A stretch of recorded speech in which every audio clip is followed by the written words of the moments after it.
guys, Michael குஸ்ட்ரா அப்படிங்கிற ஒரு டைரக்ஷனில் டைலன் ஓப்ரியன் அண்ட் மைக்கேல் ஹீடன் ஒரு நடிப்பில் 2014ஆம் ஆண்டு ஒரு ஆக்ஷன் மிஸ்ட்ரி த்ரில்லர் மூவியாக ரிலீஸ் ஆன அமெரிக்கன் அசாசின் அப்படிங்கிற படத்தை பற்றி தான் எந்த வீடியோவில் பார்க்க போகிறோம். வீடியோக்கு பார்த்து முன்னாடி என்னோட வீடியோ பிடிச்சிருந்தா மறக்காமல் சப்ஸ்கிரைப் பண்ணி சப்போர்ட் பண்ணுங்கள். படத்தோட ஒன்லைனர் என்ன அப்படின்னா, அவரோட ஒய்ஃபை ஹீரோவோட டைலன் ஓப்ரியனோட ஒய்ஃபை கொலை பண்ண தீவிரவாதிகளையும் நாட்டை அழிக்க போகிற தீவிரவாதிகளையும் எப்படி ஒன்றா சேர்த்து பழி வாங்குறாரு அப்படின்றதான் அந்த படத்தோட ஒன்லைனர். இப்போ அந்த படத்தோட டீட்டெயில்ஸுக்கு போயிடலாம்.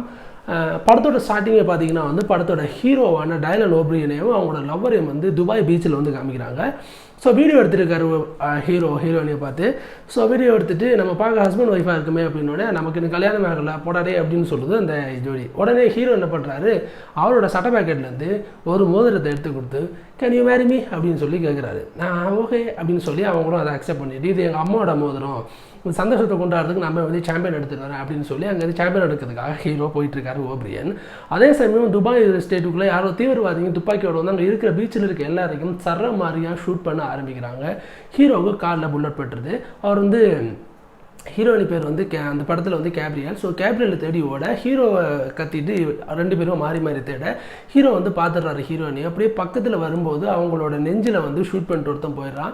ஹீரோவையும் ஷூட் பண்ணி ஹீரோயினையும் ஷூட் பண்ணுறாங்க. ஹீரோயினி இறந்தும் போயிடுறாங்க.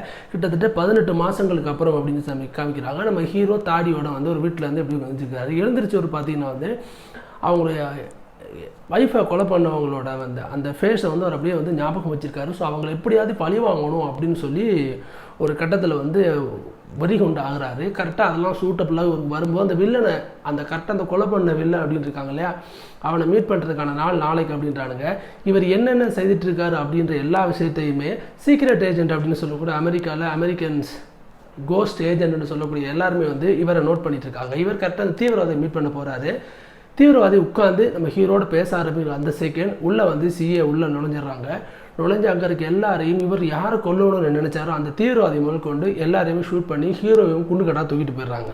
தூக்கிட்டு போய் அங்கே அந்த ஏஜெண்ட்டில் அந்த அமெரிக்கன் அவங்களுக்கு அமெரிக்கன் அந்த போலீஸ் இதில் சேர்றவங்களுக்கு ஆர்மியில் ஸ்பெஷலாக ட்ரெயின் கொடுக்க ஒருத்தர் இருக்கார். அவர் தான் மைக்கேல் ஹீடன் அப்படின்றவர். ஸோ அவர் பார்த்திங்கன்னா நம்ம ஹீரோவுக்கு ட்ரைனிங் எல்லாம் கொடுக்குறாரு. கொடுத்துட்டு இருக்கும்போது எதுக்காக எனக்கு இந்த ட்ரைனிங்லாம் தர்றீங்க அப்படின்னு சொல்லும்போது ஒரு கட்டத்தில் இந்த பக்கத்தில் நமக்கு காமிக்கப்படுது அமெரிக்காவில் இருக்கக்கூடிய புளூட்டோனியம் அப்படின்னு சொல்லக்கூடிய ஒரு வெடிபொருள் அண்ட் சொல்லலாம். புளூட்டோனியம் ஒரு அணு ஆயுதத்தை தயாரிக்கிறதுக்கு உண்டான முழு சக்தியுமே இருக்குது. 5 கிலோமீட்டர் முடித்தா நம்ம 5 கிலோமீட்டருக்குள்ளே வெடித்தா நம்ம எல்லாருமே இருக்கிற இடமே தெரியாமல் போயிடுவோம். அதுவே அது வெடிச்சிச்சுன்னா சுற்றி இருக்கிற 25 கிலோமீட்டருக்கு பாதிப்பு ரொம்ப கொடூரமாக இருக்கும் அப்படின்ற ஒரு புளூட்டோனியம். அதை ஒருத்தன் திருடிட்டு போயிடுறான்.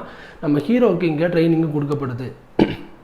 இப்போ இந்த திருடிட்டு போன புளூட்டோனியம் அவன் வெடிக்க வைக்க போகிறான். அதுக்கான நாளும் அவங்களுக்கு தெரிஞ்சிருச்சு. ஸோ அதை நம்ம ட்ரெயின் பண்ண ஹீரோ எப்படி அவரோட அந்த வெடிக்க வைக்கிற அந்த புளூட்டோனியத்தை எப்படி தடுத்து அமெரிக்காவில் இருக்கக்கூடிய அந்த மிகப்பெரிய அந்த அழிவை எப்படி காப்பாற்றினாரு அப்படிங்கிறது சொல்கிற படம் தான் இந்த அமெரிக்கன் அசாசின் அப்படிங்கிற படம்.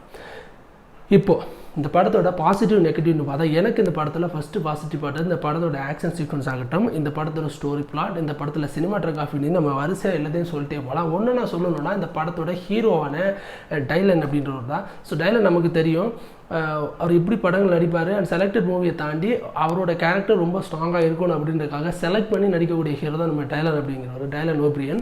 ஸோ இப்போ லேட்டஸ்ட்டாக நீங்கள் அந்த ஃப்ளாஷ்பேக் அப்படின்ற மூவியெல்லாம் பார்த்துருப்பீங்க இல்லையா, ஸோ அதில் அவருடைய ஹீரோ தான். ஸோ அவரோட ஆக்டிங் அப்படின்ற இந்த படத்தில் வெறித்தனமாக இருக்கும். அவங்க ஒய்ஃப் சாகிறதுக்கு முன்னாடி இப்போ நார்மலான ஒரு ஹியூமனாக இருப்பார். அவங்க ஒய்ஃப் இறந்ததுக்கப்புறம் இந்த கோபத்தை கண்ட்ரோல் பண்ண முடியாமல் அந்த அவுட் ஆஃப் இதை தாண்டி அவர் பண்ணுற அந்த ரியாக்ஷன்ஸ் ஆகட்டும், அதுக்கு பண்ணுற அவர் இது எல்லாமே ரொம்ப சூப்பராக இருக்கும் படத்தில் அப்படின்னே சொல்லலாம். அதுக்கப்புறம் இந்த படத்தில் இந்த டெக்னீஷியன் ஒர்க் அப்படின்றலாம் தாண்டி இந்த படத்தில் விஷுவல் எஃபெக்ட் அப்படிங்கிறது படத்தில் பக்காவாக இருக்கும்.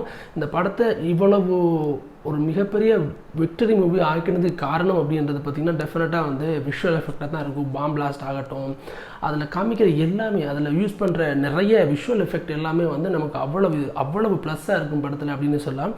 அதுக்கப்புறம் மிகப்பெரிய ப்ளஸ் அப்படின்னு பார்த்தா இந்த படத்தில் ஷூட் பண்ண இடங்கள் இட்டாலி, ரோமன், லண்டன், துபாய் அப்படின்னு சொல்லி ஒரு 10-15 நாட்டில் போய் இந்த படத்தோட ஷூட் பண்ணிருப்பாங்க. ஸோ அது எல்லாமே ரொம்ப ரொம்ப நல்லா இருந்துச்சு படத்தில் அப்படின்னு சொல்லலாம்.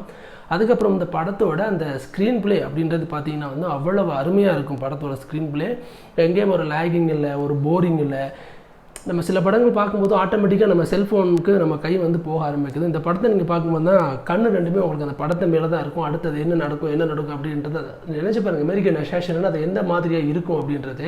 ஸோ இந்த படத்தோட அதுக்கப்புறம் பார்த்திங்கன்னா இந்த படத்தோட ஸ்டண்ட்ஸ் ஃபைட் சீக்வன்ஸ் எல்லாமே பார்த்திங்கன்னா வந்து ஒரு சினிமாட்டிக்காக இல்லாமல் வந்து நிஜமாக எப்படி இருக்குமோ அந்த மாதிரியாக இருக்கும். இந்த படத்தோட நிறைய சண்டைகள் வந்து பார்த்திங்கன்னா அது கன் யூஸ் பண்ணி தான் இருக்கும்.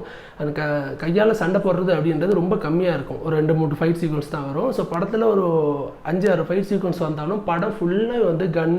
ஸோ அடுத்தது என்ன அப்படின்றத ரொம்ப சொல்லியிருப்பாங்க.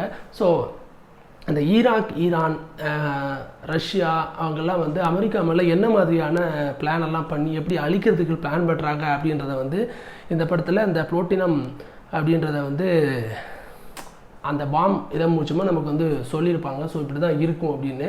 பட் அது உண்மையாகவும் இருக்கலாம், பொய்யாமல் இருக்கலாம். ஓவராலாக வந்து இந்த படம் பார்த்திங்கன்னா வந்து ஒரு சீட்டச் த்ரில்லர் அப்படின்னு நான் டெஃபினட்டாக நான் சொல்லுவேன். அந்த லெவஞ்சில் இருக்கும். நீங்கள் ஃபஸ்ட்டு ஒரு 10 மினிட்ஸ் இந்த படம் பார்க்கும்போது அந்த படம் வந்து வேறு ஒரு ஆங்கிளில் போயிட்டுருக்கும்.